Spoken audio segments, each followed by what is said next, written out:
Fly me to the moon and let me dance among the stars. Let me know what spring is like on Jupiter and Mars. In other words, hold my hand. In other words, baby, kiss me. Tan normal como vos, con Salvador Cortés. Perfecto. Bueno, gente, una semana más en esto que se llama Tan normal como vos.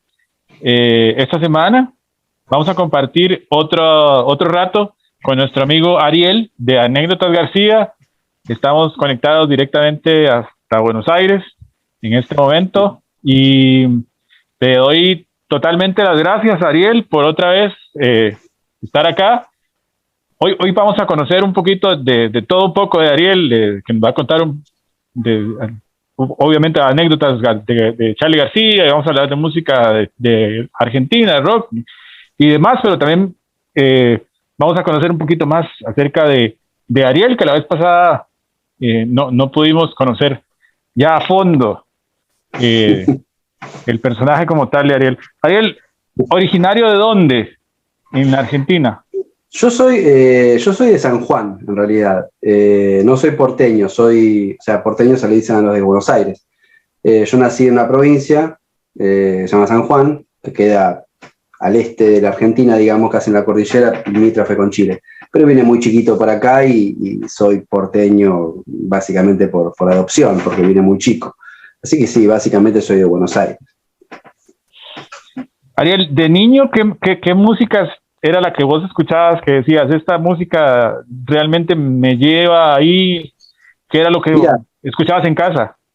Mira, lo que me pasó a mí, como para arrancar con el rock argentino, fue que uno empieza a prestar más atención cuando empieza a ser más consciente de la música a su alrededor. A mí lo que me marcó en su momento fue, yo lo recuerdo muy bien, eso de como a mí, como a muchos, calculo como a millones de chicos. Yo estaba en la casa de unas tías, creo, y había una bandeja con muchos discos, vinilos, ¿no?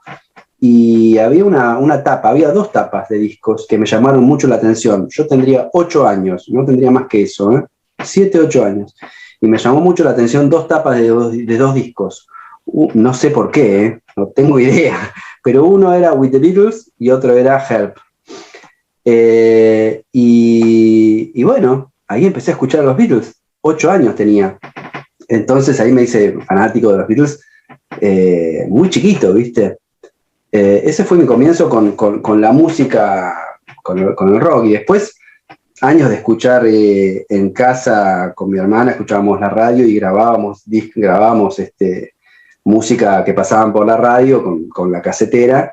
No sé, me acuerdo cosas como, qué sé yo, escuchar Ian Dury, ¿viste? O Dire Straits, cosas que para esa época, para un nene de, no sé, en ese momento yo tendría 10 años, ponele, era raro, porque era raro, ¿viste? Qué sé yo, no era la música que escuchaba un nene.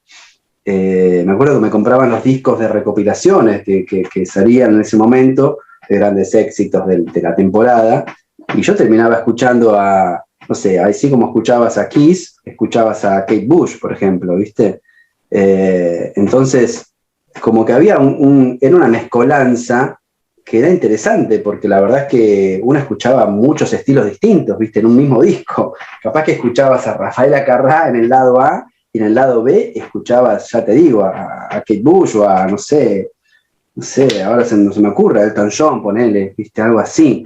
Pero era raro, pero bueno, esos fueron mis comienzos, ¿viste? Escuchando música. Estoy hablando de años 1980, una cosa así, 79, por ahí, ¿viste? Y después el rock argentino me entró a mí. Uno le dice el rock argentino como un genérico, pero bueno, el rock era la música nuestra, en realidad.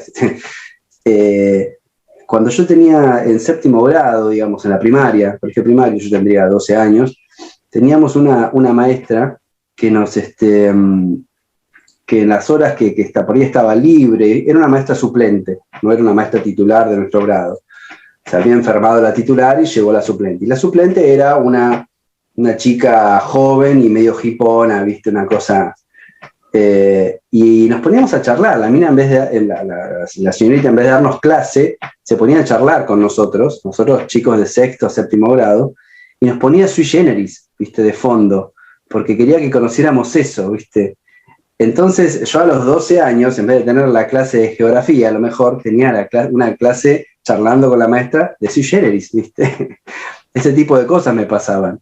Y era el año 82, entonces uno ya prestaba más atención, la oreja estaba más entrenada, y a mí en ese momento ya a Charlie lo había visto por ahí en algún video, alguna cosa medio rara que había en la tele, Serú Girán, por ejemplo, pero yo ya le prestaba atención, y año 82 yo ya salía era la guerra de Malvinas, acordémonos, o sea, ustedes por ahí no lo tienen tan presente, pero año 1982 Argentina entra en guerra con Inglaterra o con Gran Bretaña por las Islas Malvinas de nuestro Atlántico Sur, y acá lo que pasa es que se deja de pasar música en inglés. O sea, durante décadas se pasó música en inglés, y de un día para otro estaba prohibido pasar música en inglés. Y las radios, como no tenían catálogo de música que no fuera música en inglés, empezaron a pasar rock argentino como la gran novedad, cuando el rock argentino era totalmente under durante años. Entonces los músicos argentinos de repente se encontraron pasándose por todas las radios, por todas las FMs, y a raíz de eso uno empezó a escuchar a Charlie, a León Gieco, a Porchetto, a Pedro y Pablo, a mucha gente que en ese momento no tenía voz. Entonces empezamos a conocer todos eso, ¿viste? Y en el 82, yo me acuerdo que a fines del 82 salió el disco de Charlie Yendo de la Cama al Living, por ejemplo, primero salió el último disco de Serú Girán, el En Vivo, No Llores por mi Argentina, que eso me mató ese disco, sonaba increíble, y después salió Yendo de la Cama al Living, y yo ya con 12 años ya era otra persona, y empecé a abrirme a lo que fue el rock argentino, la gran explosión del rock argentino en los 80, ¿no? Que fue un boom. Para nosotros fue, no solamente por la cosa musical, sino por el contexto que había. Nosotros volvíamos a la democracia en el 83, en diciembre del 83, y ese año a partir de ese año, fue un boom de qué sé yo, de libertad, de arte, de música en las calles, de toda una apertura que uno no era consciente, porque yo con esa edad que tenía no era consciente de todo lo que no tenía, y de repente empezó a haber arte, había teatros, había centros culturales, había exposiciones, había mucho arte por todos lados, mucha música había. A partir de ese año 83 estamos hablando, ¿no? Entonces uno iba, por ejemplo, yo me acuerdo de haber ido no sé, había un centro cultural en Recoleta, que es un barrio de acá de Buenos Aires, en donde había me acuerdo un festival que lo daba una revista under, medio punk, que se llamaba Cerdos y Peces, una histórica revista de acá. Y había un festival de música que lo hacían ellos, por ejemplo, y había bandas, como si te dijese, a ver, Masacre Palestina, capaz que lo conoces o te suena de nombre, Masacre. En ese momento era Masacre Palestina, y era una banda punk. Hoy en día es como 30, 40 años después, ya es otro tipo de banda, pero en ese momento recién arrancaban, había una explosión de música y de libertad muy importante en esos años. Eso me marcó mucho, nos marcó mucho a todos, digamos. Es una explosión de música que quizás no se repitió después, hubo como oleadas de nuevas bandas, pero no en esa cantidad de música, ¿no?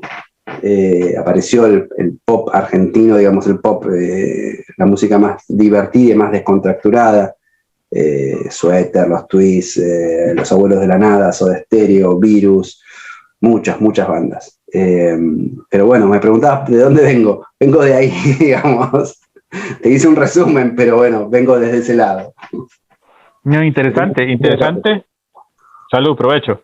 Interesante porque a eso iba a darte la siguiente pregunta. ¿Por qué crees que influye tanto la música de Charly en el rock en español? No vamos a hablar solo del rock argentino, porque habían muchas bandas, como vos decís, que tenían su peso, que tenían, ya salían gente, había Spinetta y todo el demás, que estaban por ahí, pero uno ve, digamos, aquí en este lado de América, la influencia de Charly y ve a Charly en todo y Charly está presente en todo. ¿Por qué crees vos que fue tanta esa influencia? Quizás sea un poco injusto, digamos, para con el resto de los músicos, eso que vos decís. Porque yo ayer hablaba, por ejemplo, en mi página, hablaba con un escritor que escribió 2 libros muy buenos, Jorge Casparian, que escribió 2 libros sobre Spinetta, Luis Alberto Spinetta. Y es injusto, digamos, en un punto que Charly sea la referencia o que Cerati por ahí sea la referencia, o no sé si me escapa alguno que sea tan importante como ellos en el resto, fuera de las fronteras de Argentina. A mí me hablan de los Enanitos Verdes y acá no existen los Enanitos Verdes, pero no existen, no. Pero por ahí porque se escapan músicos que para acá, que hicieron mucha historia y que merecen, digamos, otro reconocimiento puertas afuera a lo mejor. Yo entiendo que por ahí la música de Spinetta no sea reconocida afuera porque es una música difícil, porque hay que prestarle el oído y no es una música que se vaya a pasar por las radios, a lo mejor no tiene grandes éxitos, hits o lo que sea. Lo más parecido a un hits quizás de Spinetta sea Seguir viviendo sin tu amor o Rezo por vos con Charly, pero Rezo con vos, por ejemplo, es una canción que hicieron Charly y Spinetta juntos, pero la versión más conocida es la de Charly, no la que está en el disco de Spinetta. Entonces, por ese lado es un poco injusto quizás la historia con algunos músicos, como Papo, a lo mejor, no sé si lo conocen, Papo, un guitarrista enorme, o Miguel Abuelo, o qué sé yo, hay muchos músicos que merecerían por ahí otro reconocimiento, ¿no? La música de Charly, en realidad, Charly, yo no sé si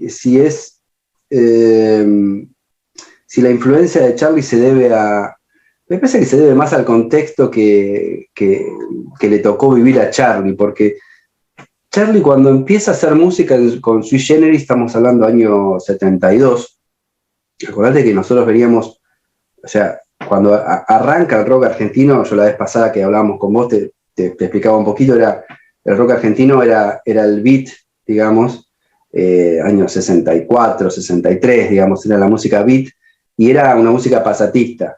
De ahí salen Los Gatos, año 66, el gran boom de la balsa, y después salen otras bandas que son más, ya tienen más que ver con el rock, más que con el beat. Son tres o cuatro bandas fundamentales que son Manal era una especie de blues porteño, digamos, un blues cantado en castellano, una cosa casi tanguera, pero en formato de blues canción, ¿no? Ese era por un lado. Después tenías a Box Day, que era una cosa más barrial, más de canciones era más pesado y era una cosa más de barrio, no sabría cómo explicarte. Y después tenías a Almendra con Spinetta, que eran música totalmente volada, poética, de una apertura mental muy distinta, y era un poco más acústica quizás. Entonces, cuando aparece Sui Generis año 72, o sea, el boom de Sui Generis es porque logra abrevar a lo mejor el tipo de música de Almendra, más acústico, con una cierta poesía, pero una poesía bajada a tierra, o sea, los adolescentes de la época se sentían más identificados con eso, digamos. Era como si tenía el vuelo de Almendra y la bajada a tierra de Manal, suponete. ¿Entendés? Entonces, los chicos de 15 años se sentían identificados con, no sé, Rasguña las Piedras, Confesiones de Invierno, con, qué sé yo, con Canción para mi muerte. Digo, se sentían muy identificados. Y eso hizo que Sui Generis empezase a vender discos. Entonces, quizás no es que Charlie influyó, en esa primera banda Charlie no influyó a nadie. Charlie quizás logró abrevar en un tipo de música que ya se venía más o menos escuchando, concentrarla y hacerla. Él no la hizo comerciable, sino que simplemente tuvo la suerte de que se vendiera, nada más. O sea, ser comercial no es una mala palabra, simplemente tuvo la suerte de que se venda, es así. Entonces se empezó a vender música de Sui Generis y a hacerse muy popular, tanto es así que cuando se despide Sui Generis fue el primer Luna Park que llenaba, Luna Park, un estadio de 15.000 personas. Lo llenó 2 veces y fue la primera vez que una sola banda llenaba el Luna Park, año 75, ¿no? Entonces, yendo a tu pregunta, yo no sé si en ese momento Charlie, inclusive con la banda posterior que tuvo, que fue La Máquina de Hacer Pájaros, La Máquina de Hacer Pájaros era una banda sinfónica, o sea, progresiva sinfónica. Si vos escuchás, el primer disco tiene cosas todavía acústicas de Sui Generis, quizás más laburadas, más trabajadas, y el segundo disco es totalmente progresivo, digo, hay música muy tocada, muchos arreglos, ¿viste? Había que tocar La Máquina de Hacer Pájaros, eran unos músicos de la hostia, ¿no? Pero también, en ese sentido, no era que Charlie estaba influyendo a alguien, porque en ese momento, año 76, ya Spinetta ya había tocado con, qué sé yo, con Invisible, ¿viste? Ya había música, bandas sinfónicas había un montón acá, Crucis, qué sé yo, El Reloj, ¿viste? Mucha banda sinfónica, entonces no es que Charlie hizo punta con eso, sino que la música de Charlie lo que tenía era que eran canciones, lindas canciones, con un formato que era lo que se escuchaba en la época. Entonces, hacía más accesible lo que se escuchaba en la época. Un poco yo siempre me imagino un poco lo que hacía Bowie, ¿no? Bowie cuando viste que Bowie era un gran ladrón también. O un gran tipo, o sea, el tipo tomaba lo que sonaba en la época. Cuando Bowie salió a tocar, o se hizo más conocido, digamos, años 73, por ahí, digo, Bowie no inventó el glam rock lo inventó, o lo hizo grosso, lo hizo Mark Bolan con T-Rex. Bowie tomó lo que hacía Mark Bolan y lo llevó a un nivel superlativo y lo vendió, lo empaquetó, lo puso en un paquetito más lindo y fue Bowie, ¿viste? Lo mismo Bowie cuando, qué sé yo, toma el soul americano en el 76, ¿no? Con Young Americans, o cuando toma la música experimental alemana, ¿viste? Se va a Berlín. Entonces, bueno, después te empieza a tocar con Brian Eno, con Robert Fripp, digo, empieza a tocar música, no es que el tipo inventa cosas, sino que simplemente las ponía en un formato más accesible a la gente. Pero eso ya había muchas bandas que lo tocaban, ¿viste? Y con Charlie pasaba un poco, me parece que pasaba un poco eso, hasta ese momento, ¿no? Serú Girán, también, digo, son bandas, Serú Girán era una banda no muy distinta a Spinetta Jade, por ahí Spinetta Jade era una banda de rock, jazz rock, digamos, y Serú era quizás más canción progre, una cosa así, pero estaban más o menos todas, no se influían unas a otras, me parece. Charlie en ese momento no era influyente, era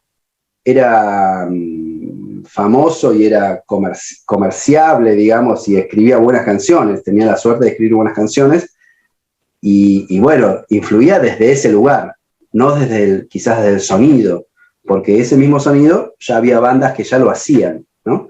Inclusive, en el momento en que sí hace un clic, es cuando hace, por ahí, Yendo de la Cama al Living, o clics modernos, en donde bueno, por ejemplo, en el documental que hizo National Geographic, ¿lo hizo? No, Netflix.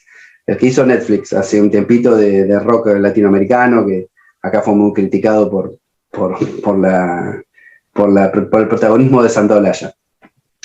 Que Santaolalla se adjudica haber sido el que primero trajo la New Wave a la Argentina, digamos. La New Wave a la Argentina, o el sonido moderno que trajo Charlie con clics modernos, en realidad es algo que a ver, Charlie lo hizo en el 83, eso de usar máquinas de ritmo y bueno. Pero la New Wave acá la experimentó Porchetto en el 80, con un disco que se llamaba Metegol. Con la banda soporte de Porchetto, de ese disco fue la que después terminó tocando con Charlie en el 83. Acá también lo experimentó Miguel Cantilo, que era el de Pedro y Pablo, ¿no? Con Cantilo y Punch. Sacó 2 discos totalmente New Wave. Lo hizo Santolaya con un disco solista también, que es muy lindo. Pero ¿qué pasa? Charlie lo hizo unos años después, en el 83, pero lo hizo bien, lo hizo con buenas canciones, ¿entendés? No es que hizo lo mismo. Hizo un sonido moderno, se cortó el pelito, fue moderno totalmente, lo amamos todos. Puso la TR-808, la electrónica, y eso lo hizo con buenas canciones, ¿entendés? Entonces ahí hizo la diferencia. Esa fue la gran diferencia.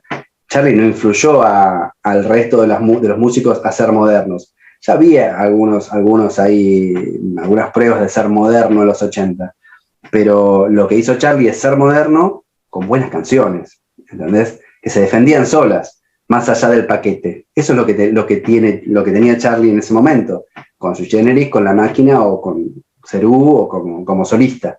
Digo, el tipo tenía buenas canciones y a eso le ponía un formato. Entonces, vos le podés sacar el formato que vos quieras, pero las canciones seguían siendo buenas. Entonces, yo no sé hasta qué punto fue influyente Charlie en un sonido.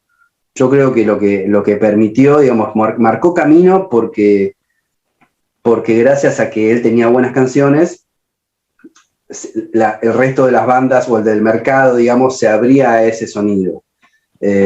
Quizás si no hubiese tenido buenas canciones, no existiría, no digo que no existiría Virus, pero hubiera sido más difícil que salgan a la luz, digo, o los Twists, o qué sé yo, los Abuelos, ¿viste? También es cierto que Charlie en esa época se puso en productor, ¿viste? Entonces empezó a producir bandas, las bandas nuevas, produjo a los Abuelos, yo te digo, a los Twists, a Suéter, a Fabiana Cantilo.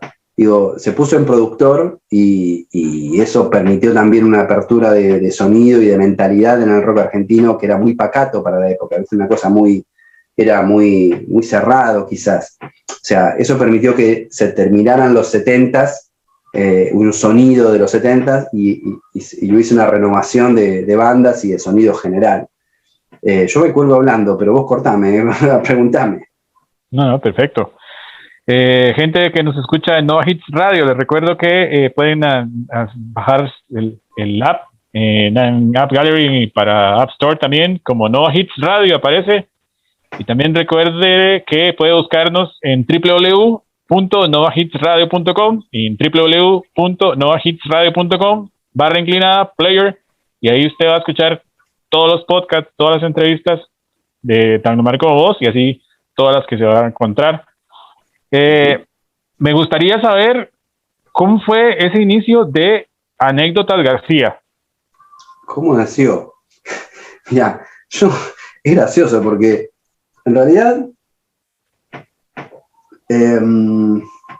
hace muchos años, yo lo primero que inventé de Anécdotas García fue el nombre. Anécdotas García. Yo sabía que hace muchos años, no sé, estoy hablando hace 7, 8 años, ponele. Yo sabía que tenía que hacer algo con ese nombre, Anécdotas García. No sé qué. Acá hace unos años había una página, un blog, se llamaba Zona García, que se dedicaba a subir material de Charlie, cosas raras, ¿viste? Pero no, era lo más conocido que había en esa época. Después había muchos blogs de una persona llamada Freddy Berro, que es un grosso. Freddy es un animal que sabe mucho de música argentina. Y Freddy tenía una página que se llamaba Los Inconseguibles del Rock, en donde él subía, bueno, ahora está todo en Spotify o en YouTube, pero en ese momento era muy difícil conseguir muchos discos descatalogados de rock argentino. Y él subía discos imposibles de conseguir para el momento, ¿viste? Entonces uno se metía en la página y podía descargarse discos de, no sé, de Crucis, del Reloj, ¿viste? Cosas de Pastoral viejas, o discos raros, discos de bandas que habían tenido solo un disco, ¿viste? Una cosa así. Los Inconseguibles del Rock. Y el mismo Freddy ahora tiene uno que es de libros también. Acá hay mucho, por suerte, ¿no? Hay una edición de libros de rock argentino impresionante. Todos los meses sale algo, ¿viste? No me da el tiempo de comprar, la verdad, pero hay cosas muy buenas, por suerte.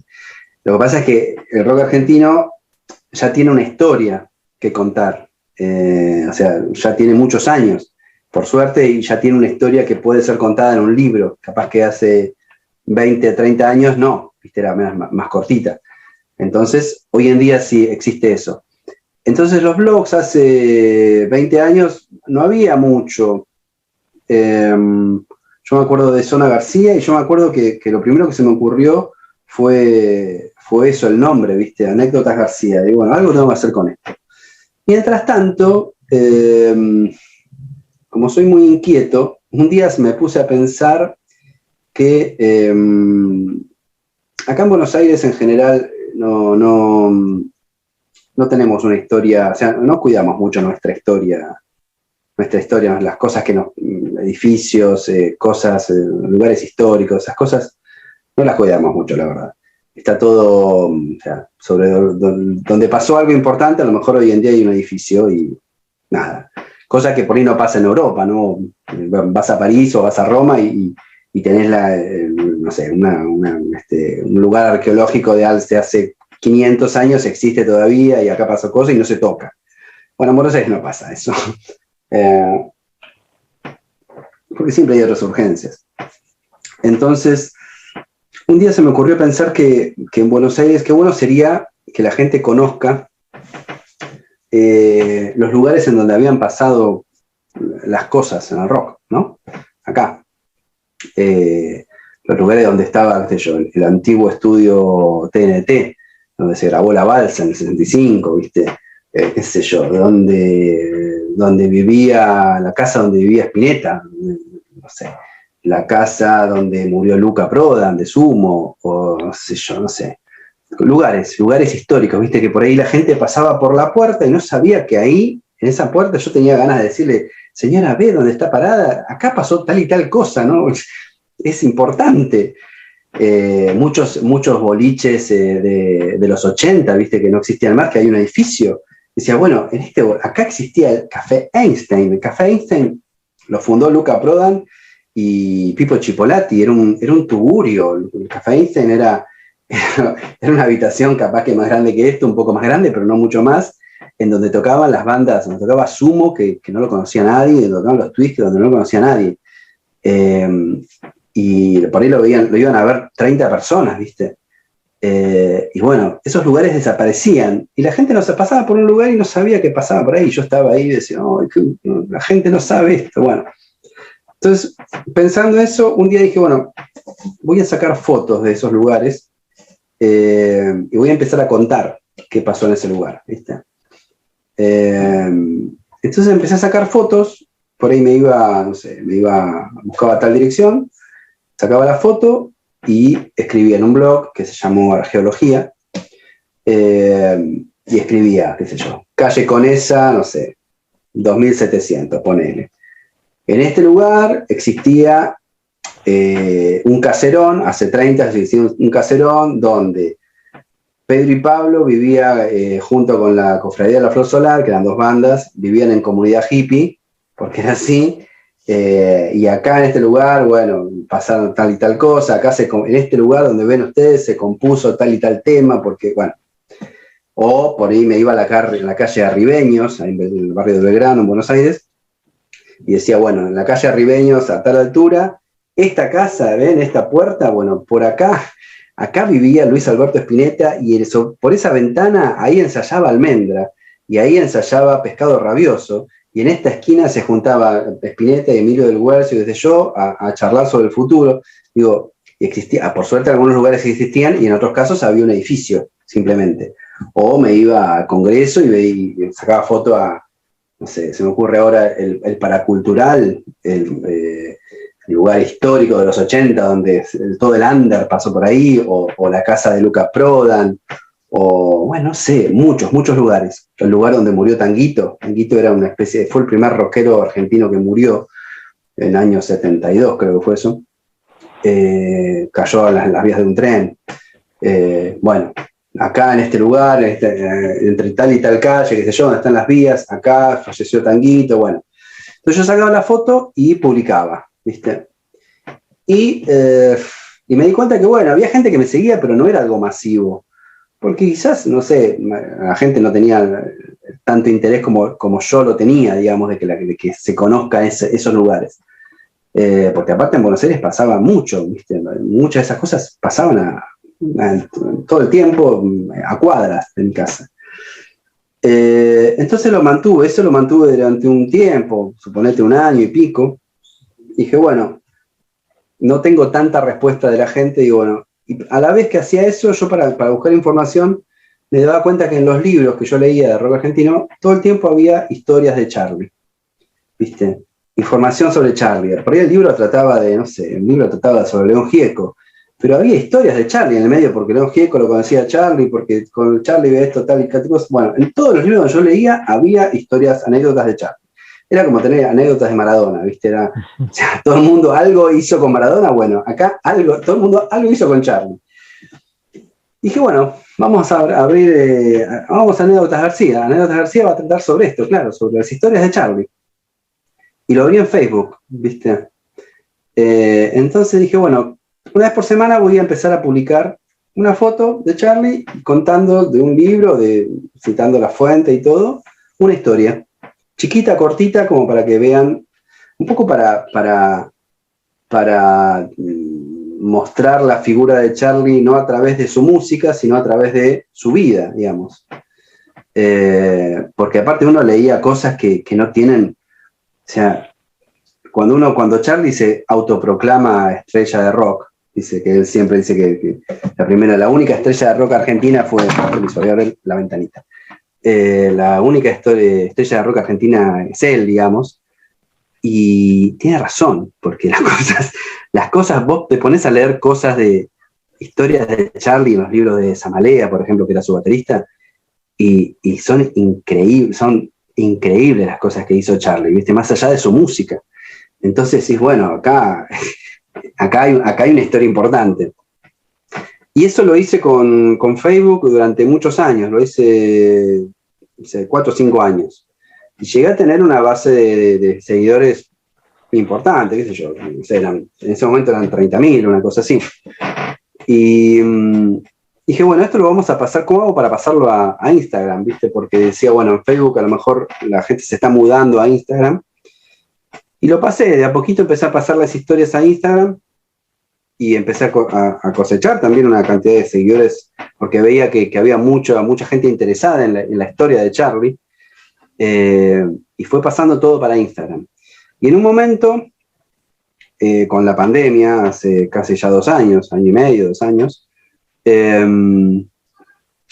me ocurrió hacer un vivo. Dije, bueno, Instagram te da la posibilidad, Facebook también te la da, pero Facebook, la gente no ve Facebook por vivo. La ve mucho más por Instagram. Entonces dije, bueno, voy a ver qué puedo hacer por un vivo, empezar a dar la cara, digamos, por Instagram. Y tuve la suerte de que algún posteo o algo le dio like Fernando Cerezeski. Fernando Cerezeski fue el manager de Charlie desde el 99 hasta el 2010, más o menos, una cosa así. O sea que él agarró la vida de Charlie desde que se hace amigo de nuestro presidente Menem hasta, bueno, con toda la internación, digamos, hasta su recuperación y hasta que sale a tocar a Vélez Sarsfield en el 2009.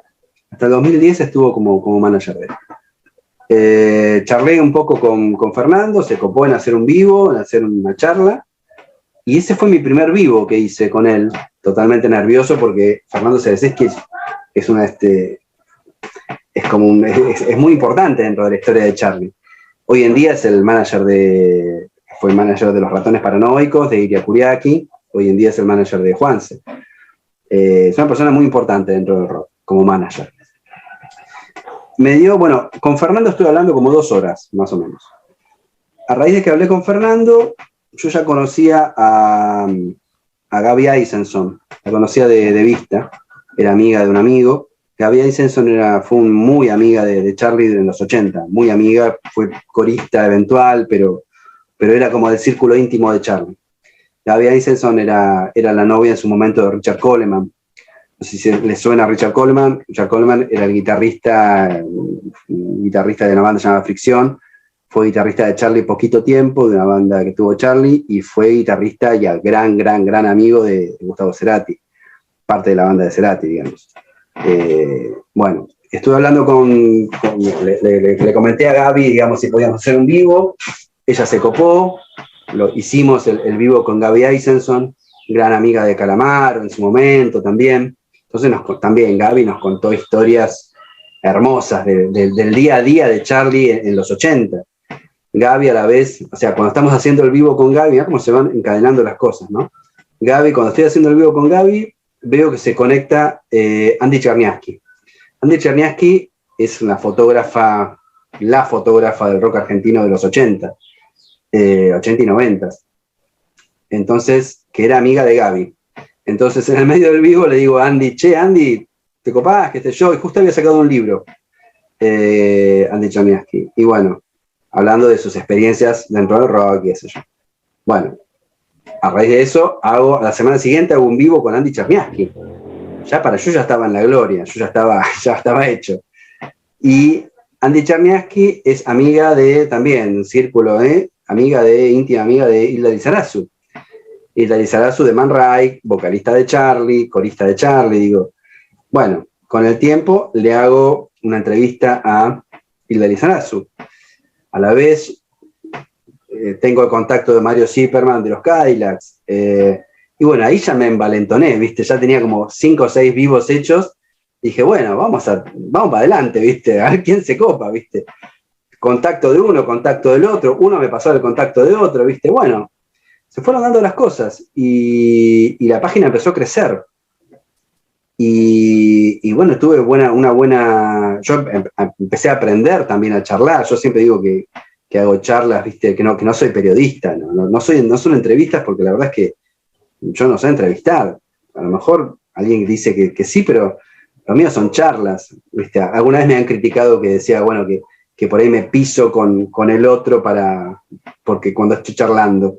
Y sí, me piso porque son charlas, no son entrevistas. Entonces, cuando uno se copa hablando con el otro, te pisás. Y por ahí no es prolijo, pero es eso, digamos. Es casi como hablar con un amigo, ¿viste?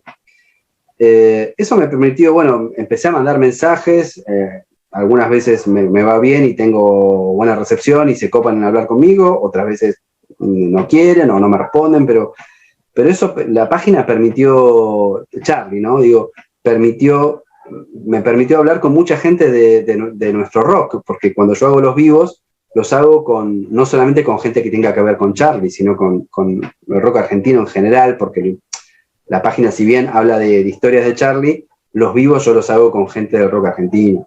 Entonces yo tuve el placer de hablar con Miguel Cantilo, con Raúl Porchetto, con Nito Mestre, con Billy Bond, ¿viste? Con, qué sé yo, con Zabaleta, gente que en mi vida hubiera pensado poder hablar. Y bueno, eso para mí es un placer, qué sé yo, tuve la suerte de que hay gente que me empieza a reconocer, a un par me han reconocido por la calle, gracias por lo que haces en la página de Charlie, qué sé yo. Y la verdad es que yo lo hago por placer, porque me gusta, porque, qué sé yo, me parece, no hay dinero de por medio, obviamente, ¿viste? Para mí es un placer hacerlo. Entonces tuve la suerte de que tuve una buena recepción y yo empecé a aprender a hacerlo también, este tipo de entrevistas. Y ya bueno, acá estamos, ¿viste? Vamos a ver qué nos depara ahora. Ayer estuvimos hablando, te decía, con esta persona que escribió dos libros de Spinetta muy buenos. La semana que viene, por ejemplo, voy a estar hablando con un pibe que es amigo mío de toda la vida, que es astrólogo, y vamos a estar hablando sobre Charlie está por sacar ahora un disco que se va a llamar, ahora se supone que en febrero quizás salga, el próximo disco de Charlie, que se va a llamar La Lógica del Escorpión, porque se supone que Charlie es de Escorpio. La cuestión es que Charlie no es de Escorpio. O sea, él siempre creyó que era de Escorpio porque, bueno, hay como un acuerdo que dice, bueno, de tal fecha a tal fecha es Escorpio, de tal fecha a tal fecha es Libra, bueno. La cuestión es que cuando nació Charlie, el sol estaba en tal lugar y qué sé yo, y por una cuestión astrológica, Charlie en realidad es de Libra. Por un día es de Libra, no es de Escorpio. Entonces, bueno, vamos a estar hablando la semana que viene con este amigo para que nos explique por qué pasan estas cosas, cuáles son las características y bueno, son una serie de cosas. Pero bueno, esto me lo da esta oportunidad de hablar con gente, me lo dio la página y por suerte me lo dio Charlie también. Un poco es así también. Se me acabó la garganta. De tanto hablar. No te dejé meter un bocadillo.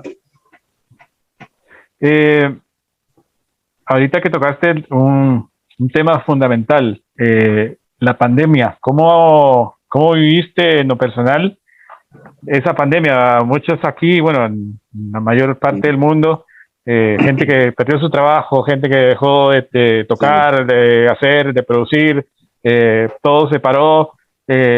¿Cómo lo viviste vos desde tu trinchera? Porque tenías que salir a documentar, a hacer. Mira, ¿Y qué aprendiste al final de todo este encierro, de toda esta locura que todavía no ha pasado? Mira, la pandemia trajo cosas malas y trajo cosas buenas. Increíblemente, ¿no? Pero creo que es así. Las malas, bueno, ya sabemos la cantidad de muertos, pérdidas de trabajo, la economía, eso ya lo sabemos todos. La buena, lo que yo veo bueno por ahí es que los primeros meses, primer mes, una cosa así, era una novedad estar todos encerrados y nosotros nos empezamos a conectar con amigos que a lo mejor no veíamos tanto, porque cada uno estaba en la suya y de repente estamos todos en casa y no tenemos nada que hacer, charlemos, ¿viste? Por Zoom, lo que sea. Entonces me empecé a conectar con gente con la que no me veía tanto. Y después la pandemia a mí me permitió hacer cosas que no hubiera hecho en otro momento. La página explotó porque yo estaba sin hacer nada. Entonces me dediqué a hacer los vivos por eso, porque no tengo nada que hacer, bueno, vamos a hacer. La verdad es esa, digo, a la vez los músicos, está bien, no podían salir a tocar, entonces hubo una explosión de streamings acá de recitales en casas, donde el músico no tenía nada que hacer y tocaba en su casa, y a lo mejor, bueno, a veces eran pagos, a veces no. Y para publicitar esos streamings, nada mejor que una página, a lo mejor que te da la opción de hablar y invitar a la gente a que te vaya a ver, ¿viste? Entonces, por ese lado fue buena. La verdad que la pandemia ayudó a que Anécdotas García creciese mucho y que tuviese un perfil, ¿viste? Que se empiece a ser conocida. Hoy en día que ya los músicos se están empezando a tocar y bueno, por ahí ya es más difícil y a mí me agarra más cansado también, ¿viste? Porque quieras o no, organizar, ¿viste? Contactar a una persona y organizar y que para que qué día y qué sé yo, digo, lleva tiempo y lleva energía, lleva una cantidad de energía que yo termino de charlar con alguien a lo mejor y termino medio cansado, ¿viste? Porque le pones mucho. A lo mejor si charlas te puede salir una charla de 1 hora y está todo bien, o a lo mejor te sale una charla de 2 horas o 2 horas y media, ¿viste? En donde vos tenés que prestar atención y estar muy atento a la charla con la otra persona y a la vez hacer que eso fluya, ¿viste? Naturalmente. Entonces, a mí la pandemia me enseñó me permitió primero que la página explote. Después me enseñó a charlar, digamos, a hablar con una persona. No me resisto a decir entrevistar, pero bueno, ponele que sea algo por el estilo. Y particularmente en mi trabajo, yo dejé de trabajar unos meses, pero empecé a trabajar, no sé, la pandemia acá habrá empezado en marzo del 2020, ponele, y yo volví a trabajar en agosto a la calle. Entonces yo no estuve tanto tiempo, habré estado 5 meses encerrado, pero después empecé a trabajar normalmente. Entonces por ese lado a mí no me afectó tanto. Entiendo que a otra gente sí, a mi mujer, por ejemplo, a mi esposa, ella trabaja, recién ahora está saliendo a trabajar, yendo a una oficina, sale 2 o 3 veces por semana, pero hasta hace poquito era 100% el trabajo en casa. Y la pandemia nos trae eso también, una cierta facilidad que creo que llegó para quedarse, eso de trabajar en casa y bueno, que no haga falta irse a una oficina, viste, con el viaje, con todo lo que implica el estrés, cuando hay cosas que hoy en día la tecnología te permite hacer desde tu casa, como esto que estamos haciendo, por ejemplo. En otro momento, a lo mejor, la tecnología no nos permitía hacer esto y simplemente yo tenía que ir a lo mejor a una radio, viste, a que me hagan una entrevista, porque era imposible, que esto no existía. La explosión de Zoom se dio a raíz de la pandemia. A lo mejor existía la tecnología, pero no, la gente no estaba familiarizada y ni se sentía cómoda. Hoy en día nos permite hacer una charla como esta desde Costa Rica a Argentina, como si estuvieras en otra cuadra de mi casa, ¿viste? Es así. Entonces, por un lado, la pandemia trajo cosas nefastas y por otro lado, estuvo bueno, qué sé yo, en un punto, ¿viste? Necesito cambiar el paradigma de muchas cosas. Es así. ¿Cómo lo vivieron allá en Costa Rica? Igual, y yo también, que tengo este programa y mi canal de YouTube y toda la cuestión, hubo que detenerse, Sí. detener todo y estar ahí tratando, como decís, con la explosión del Zoom, conectándose, y que ya no es lo mismo. O sea, es más bonito estar ahí face to face y tener ese contacto con la gente ya más rico, porque son charlas, al final, como vos decís, son charlas, como charlas de amigos, y bueno, y fue una verdadera locura. Hasta ahorita es que estamos un poquito más relajados, pero seguimos todavía con todo este rollo de la pandemia aquí. ¿Sí? ¿Cómo vienen con el nivel de contagios y de muertes y eso? Pues, O sea, como Costa Rica es un país pequeñito, sí. la cuestión de los fallecimientos se pudo haber visto bastante grande, pero es que la población es muy pequeña, somos menos de 5 millones de personas, entonces, que se mueran, no sé, 100,000 es un número grande, pero a la vez no es nada. Claro. Sí, lo importante es el porcentaje, claro, obviamente. Sí, claro, y los contagiados, pues ya también han bajado bastante. La mayoría de la gente acá está vacunada, entonces ahí vamos. Claro, entiendo. Bueno, ya ves, o sea, la pandemia en todos lados ha dejado cosas buenas y cosas malas. Así como estoy hablando con vos en este momento, habrás tenido otras charlas con gente de otros lados, de otros países, y es como algo normal, quizás, ya en este momento. Así que bueno, que no haga falta una pandemia, digo, para esto, pero bueno, es lo que nos tocó. Sí. Bueno, gente de Nova Hit Radio, antes de terminar, Ariel, 2 cosas. Una, sí. ¿Dónde te podemos seguir? ¿Dónde te puede encontrar la gente que te está escuchando por radio? Los perfiles y demás. Y luego, siempre que termina el episodio, dejamos ahí como que el invitado nos dé su playlist, sus temas que quisiera escuchar al final del episodio. Entonces, pensalo ahí y me decís qué temas querés que ponga al final del episodio. ¿Qué temas? ¿Cuántos temas tienen que ser? 2, 3. ¿2, 3? Bueno, a ver. Primero que pueden seguir a la página. Mi página, yo estoy en 2 lados. Estoy en Facebook, búsquenlo como Anécdotas García directamente, en Facebook, Anécdotas García, y en Instagram es anécdotas_García, ¿sí? Esas son las páginas de Facebook y de Instagram. Y de música, a ver, vamos a tirar, yo voy a tirar 3 o 4, vos elegí las que quieras. Pero vamos a hacértelo difícil. A ver si... ¿Rock argentino? Rock argentino. Yo te tiro 4 temas, vos ponés los que quieras o los que consigas y eso. Vamos a poner de Luis Alberto Spinetta, porque siempre es bueno escucharlo y que lo conozcan. Un tema póstumo, un disco que salió hace unos meses, que él no llegó a editar en vida. Un tema que se llama Ya no mires atrás. Es un tema muy lindo, bastante radiable, digo. no es lo más característico de Spinetta, pero para hacerte lo más fácil, digamos. De Spinetta ya no mires atrás. Vamos a poner algo del gran Gustavo Cerati.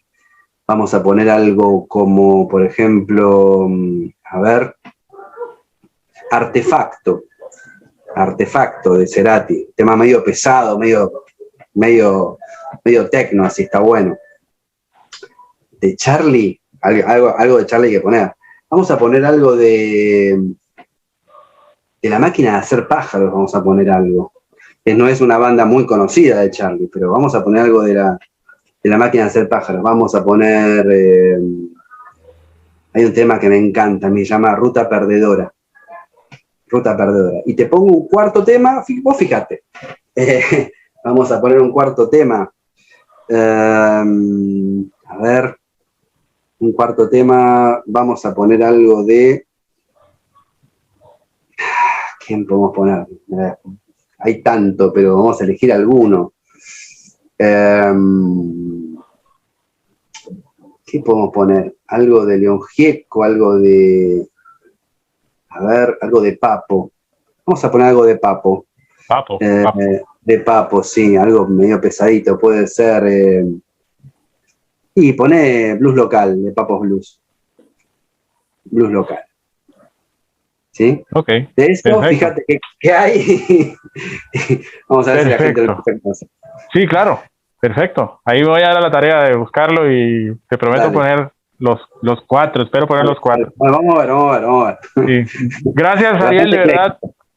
Gracias por el rato, gracias por la charla, por todo lo que nos has conversado y esperemos en algún momento poder tener otra plática de estas. Acá estamos a disposición para lo que quieras. Un saludo grande hasta Argentina y bueno, que disfrutes termines de disfrutar tu fin de semana. Muchísimas gracias, te mando un gran abrazo. Gracias, nos hablamos. Adiós. Chao.